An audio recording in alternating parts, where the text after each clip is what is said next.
जय हिंद, वंदे मातरम। प्यारे बच्चों, क्या हाल चाल। उम्मीद करता हूँ आप सभी लोग स्वस्थ और सुरक्षित होंगे। आप सभी लोग स्वस्थ और सुरक्षित बने रहे, यही ऊपर वाले से प्रार्थना करता हूँ। सो बच्चों, आज मैं इस वीडियो में बात करूँगा प्रश्नावली 1.2 का प्रश्न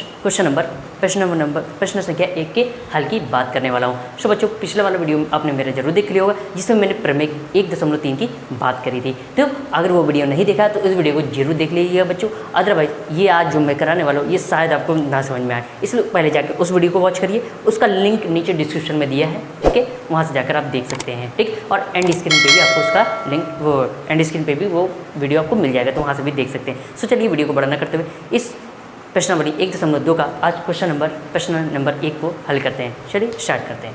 क्वेश्चन नंबर 1 क्या कहता है बेटा, सिद्ध कीजिए कि √5 एक अपरिमेय संख्या है। ठीक है, कि हमें ये सिद्ध करना है कि ये एक अपरिमेय संख्या है। ध्यान रखिएगा बेटा, इस पर आप लगाइए इम्पॉर्टेंट, IMP लिख दे रहे हैं, ठीक है, इम्पॉर्टेंट है क्वेश्चन। ध्यान रखिएगा, इस प्रश्नावली से आपको आपकी बोर्ड परीक्षा में एक ना तो एक प्रश्न मिलना तय है, और मे भी 4 नंबर में मिल सकता है, 6 नंबर में भी मिल सकता है। ध्यान रखना, बहुत इंपॉर्टेंट है ये प्रश्नावली, ये और इससे पहले वाली जो प्रश्नावली, दोनों ही प्रश्नावली से आपको कम से कम 6 नंबर का तो मिलता ही मिलता है। ठीक है, एग्जाम में आपको, बोर्ड में आपको 6 नंबर कम से कम तो मिलता है, ज़्यादा से ज़्यादा भी जा सकता है। ठीक है, तो ध्यान रखना, इस प्रश्नावली से आपको 4 नंबर का लॉन्ग तो मिल रहा है, तो अच्छे से कर लो। ठीक है, आइए ध्यान से समझना इसको कैसे करेंगे। सबसे पहले यहाँ करना, सिद्ध कीजिए कि √5 एक अपरिमेय संख्या है। यहाँ पर क्या करते हैं, सबसे पहले हम इसको उल्टा मानते हैं। ठीक है, इसको हम पहले उल्टा मानते हैं। सबसे पहले क्या मानेंगे, माना अपरिमेय बोला है तो हम मान लेंगे √5 एक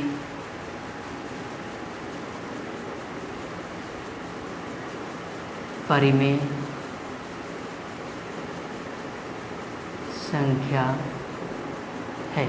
ये हमने मान लिया बेटा। अब आपको पता है कि अगर ये परिमेय संख्या है तो परिमेय संख्या किस रूप में होती है, P/Q के फॉर्म में होती है, इस रूप में होती है। लेकिन हमने जब वीडियो में पहले वाली वीडियो में बताया था, उसमें हमने A और B की बात करी थी, तो हम P/Q के फॉर्म में ना लिख के हम A/B के फॉर्म में लिख सकते हैं। A/B आप P/Q के फॉर्म में लिख लो, A/B के फॉर्म में, L/M, M/ किसी के भी फॉर्म में दिखा सकते हो, उससे कोई समस्या नहीं है। ठीक है, अब आपको पता है अगर ये एक परिमेय संख्या है तो आपको पता है ये किसके बराबर हो सकती है, A/B के बराबर हो।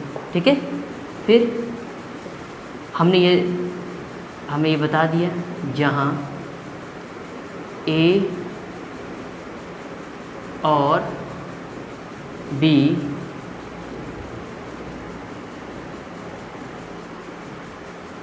सह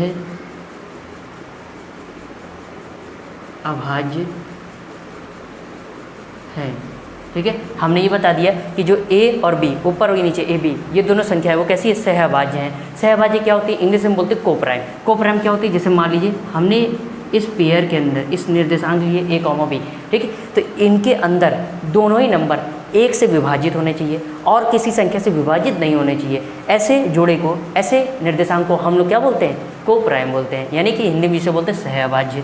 ठीक है, जैसे फॉर एग्जांपल, उदाहरण के लिए, जैसे हमने लिया 2,6, ठीक, एक ये निर्देशांक दिया, तो ये निर्देशांक देखो, अगर 2 से इसमें विभाजित करेंगे तो ये विभाजित हो जाएगा, 2 से अगर 6 को डिवाइड करेंगे तो पूरा डिविजिबल हो जाएगा। लेकिन ये मतलब ये कोप्राइम नहीं है। क्यों, क्योंकि कोप्राइम यानी सहअभाज्य का जो निर्देशांक होता है उसकी शर्त है कि अंदर की दोनों संख्याएं केवल और केवल 1 से डिविजिबल होनी चाहिए, यानी 1 से विभाजित होनी चाहिए। लेकिन ये 1 के अलावा और किसी से विभाजित नहीं होनी चाहिए। लेकिन ये क्या है, 1 से तो विभाजित हो रही, लेकिन दूसरी और संख्या यानी 2 से भी दोनों विभाजित हो रही। इसका मतलब है ये जो जोड़ा है ये क्या आपका सहअभाज्य नहीं है। जैसे और लेते 2,3 ले लेते, एक ये निर्देशांक ले लेते। देखो, ये 2 1 से डिविजिबल है यानी विभाजित है, ये 3 1 से डिविजिबल है यानी विभाजित है, यानी कि ये दोनों ही संख्या अंदर की केवल और केवल 1 से डिविजिबल है, यानी 1 से विभाजित है, किसी और संख्या से ये विभाजित नहीं है। तो ये वाला पेयर, ये जो है ये क्या हो गया, कोप्राइम हो गया, यानी सहअभाज्य हो गया। इतना तो समझ में आ गया होगा आप लोगों के। ठीक है, तो इसको मैं रफ करता हूँ। ठीक, आगे बढ़ते हैं बच्चा। ठीक, अब ये जाहिर सी बात, अब हमें निकालना, इसको हमें फर्स्ट समीकरण 1 नाम दे दिया। अब ये देखिए अंडर रूट लगा है, तो अब क्या करेंगे, अंडर रूट को हटाने के लिए दोनों पक्षों का वर्ग करेंगे। ठीक है, दोनों पक्षों का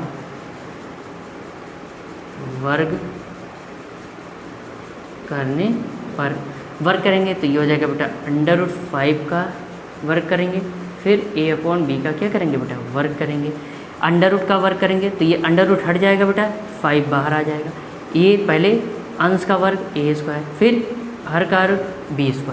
इस b² को इधर ले जाओ और 5 को इधर ले आओ, सो a²/5।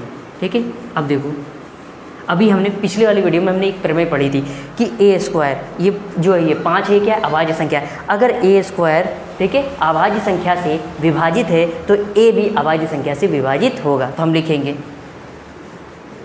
क्योंकि a²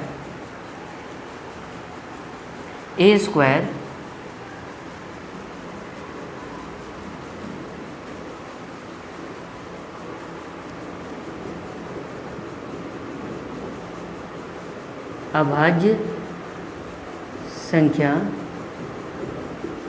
5 से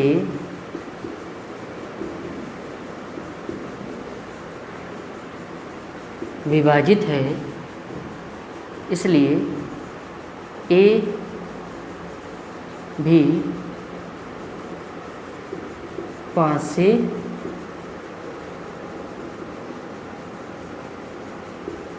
विभाजित होगा।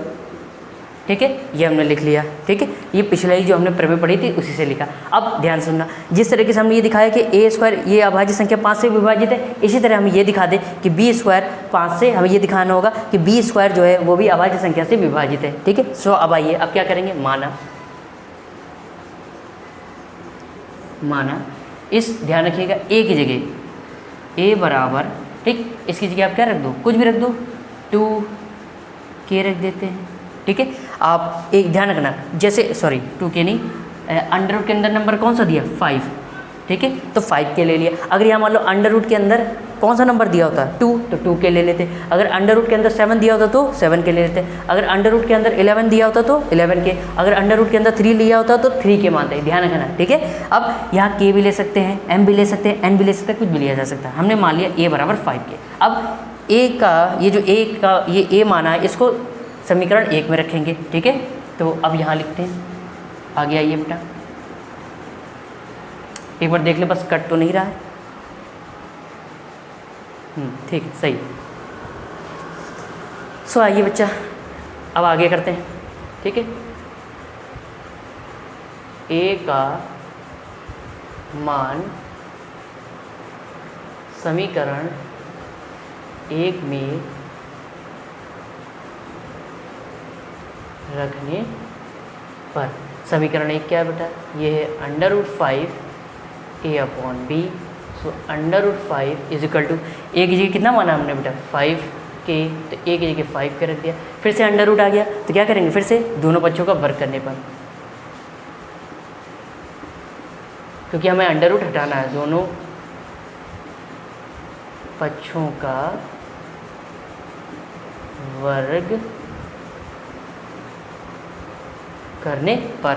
तो यहाँ पर इसका वर्ग करेंगे तो ये अंडर रूट हट जाएगा, 5 आ जाएगा। यहाँ इसका वर्ग करेंगे बेटा, ये क्या हो जाएगा 5k/b का, या अंडर रूट का स्क्वायर और इसका होल स्क्वायर। इतनी तो इंग्लिश आप लोगों को आती होगी। ठीक है, वर्ग यानी स्क्वायर को वर्ग बोलते हैं। यहाँ से अंडर रूट हट जाएगा, 5 बाहर आ जाएगा। 5 का वर्ग करेंगे, 5 का स्क्वायर 25, k का स्क्वायर करेंगे बेटा k², यहाँ b का स्क्वायर करेंगे तो b² हो जाएगा बेटा। ठीक है, अब ध्यान से देखिएगा, समझिएगा, इस b को इधर, b² को इधर ले जाइए, 5 को इधर ले आइए। ठीक है, चाहे इधर ही रहने दीजिए, 5 इस 25 को इधर ले आइए। ठीक है, b² को उधर मल्टीप्लाई कराए, 5b², 25 को इधर ले आए, ये हो गया बेटा k²। सो देखिए 5 से इसको डिवाइड किया, विभाजित किया, सो k² किसके बराबर आ गया, यहाँ पे देखिए बेटा ऊपर b² बचा केवल, और 5 25। ये देखिए वहाँ पर हमने दिखाया था उधर कि a² अभाज्य संख्या 5 से विभाजित है, यहाँ भी दिखा दिया b² अभाज्य संख्या 5 से विभाजित है। तो हम यहाँ लिखेंगे, क्योंकि सेम एज इट इज इसी तरह लिखना है। ठीक है, बस वहाँ a² था, यहाँ क्या कर देंगे b²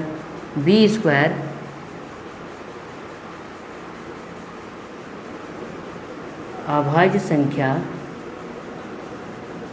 5 से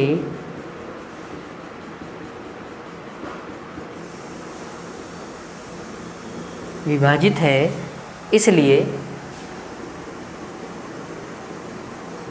बी भी अभाज्य संख्या 5 से विभाजित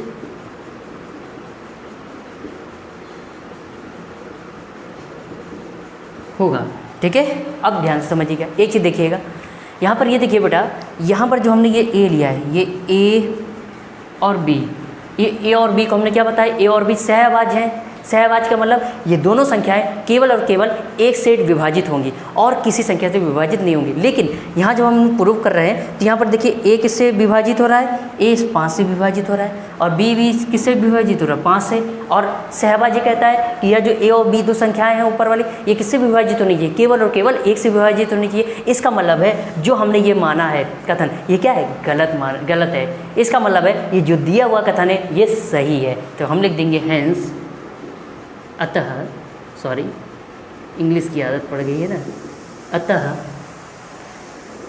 √5 एक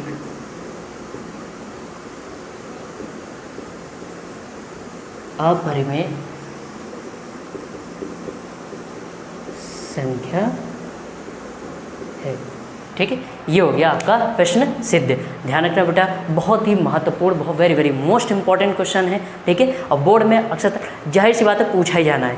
7 सेट होते हैं आपके यूपी बोर्ड में, 7 सेट में से किसी ना तो किसी सेट में ये प्रश्न आना ही आना है। अब देखिए ध्यान से समझिएगा, अगर ये मान लो ये तो यहाँ पर √5 के लिए था, अगर यही चीज़ यहाँ पर बस इतना चेंज हो जाए, √2 कर दें तो कहीं नहीं, यहाँ जहाँ √5 है वहाँ पूरा करने का तरीका सेम यही है, कहीं किसी तरीके का कोई बदलाव कोई चेंज नहीं करना है। बस √5 पे जहाँ 5 वहाँ क्या कर देंगे 2, जहाँ 5 वहाँ क्या कर देंगे 2, जहाँ 5 वहाँ क्या कर देंगे 2, जहाँ 5 वहाँ 2 कर देंगे। ठीक है, यहाँ पर 5 की जगह 2, 5 की जगह 2, 5 की जगह, यहाँ पर 5 की जगह क्या हो जाएगा 2 हो जाएगा। ठीक है, और यहाँ पर भी आपको 5 की जगह क्या, √5 की जगह √2। ठीक, यहाँ भी 5 की जगह 2, मतलब हर जगह जहाँ 5 वहाँ 2। अगर मान लीजिए यही प्रश्न इसके लिए आ जाए √3 के लिए, तो जहाँ 5 वहाँ 3 कर देना, जहाँ 5 वहाँ क्या कर दो 3 करना। करने का तरीका सेम एज इट इज। मान लीजिए अगर यहाँ पर आ जाए √7, तो जहाँ 5 वहाँ क्या कर देंगे, हर जगह 7 कर देंगे। करने का तरीका यही हो जाएगा। ठीक है, हर जगह 7 हो जाएगा। ठीक, इस तरीके से आप इस प्रश्न को हल करते हैं। और वेरी मोस्ट इंपॉर्टेंट क्वेश्चन है, बहुत ही इंपॉर्टेंट है आने वाली बोर्ड परीक्षा के लिए। ठीक है, तो अपनी कॉपी में नोट्स बनाने के लिए स्क्रीनशॉट ले लीजिए, फिर आगे बात करते हैं। थोड़ा साइड हट जाता हूँ। ठीक है, सो प्यारे बच्चों, उम्मीद करता हूँ आप लोगों को ये प्रश्न का जो आपको प्रूविंग कराई गई वो आपको अच्छे से समझ में आ गई होगी। तो हमारी मुलाकात होगी नेक्स्ट वीडियो में, जिसमें हम प्रश्न वाली 1.2 का क्वेश्चन नंबर 2 का हल करने वाले हैं। So thank you so much for watching this video. जय हिंद, वंदे मातरम, नमस्कार, धन्यवाद।